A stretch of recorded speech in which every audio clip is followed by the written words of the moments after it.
ప్రతిరోజు పేపర్లో మీడియాలో కూడా చూస్తున్నాం. పాలు కూడా విషపూరితంగా మారిపోయినాయి.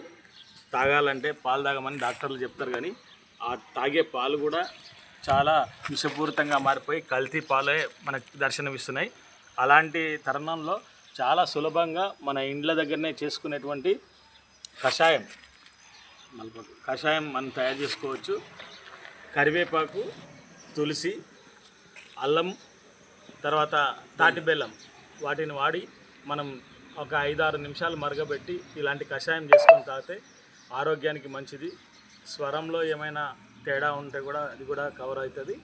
సహజమైనటువంటి పద్ధతిలో ఇలాంటి కషాయాలు తాగడమే ఉత్తమం.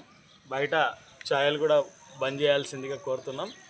ఇలాంటి సహజమైనటువంటి వాటిని మనం మన పెరట్లో ఉన్నటువంటి వాటితోనే మనం తయారు చేసుకోవడానికి అవకాశం ఉంది. అలాగే ఇక్కడ చూస్తున్నటువంటి ఈ మెంతెం కూర కూడా మనం ఇక్కడ ఖాళీ ప్లాట్లో పండించుకున్నదే.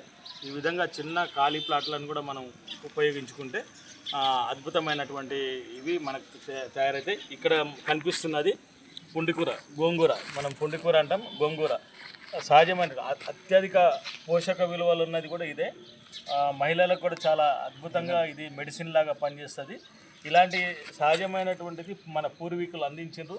ఈ పూర్వీకులు అందించినటువంటి ఈ సహజమైన ఆహారాన్ని మనమే పండించుకుంటే ఇంకా అద్భుతమైన ఫలితాలు వస్తాయి.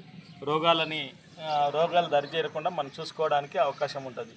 కాబట్టి ప్లాస్టిక్ని కూడా వీలైన అవాయిడ్ చేద్దాం, వాటికి దూరంగా ఉందాం. ఇలాగా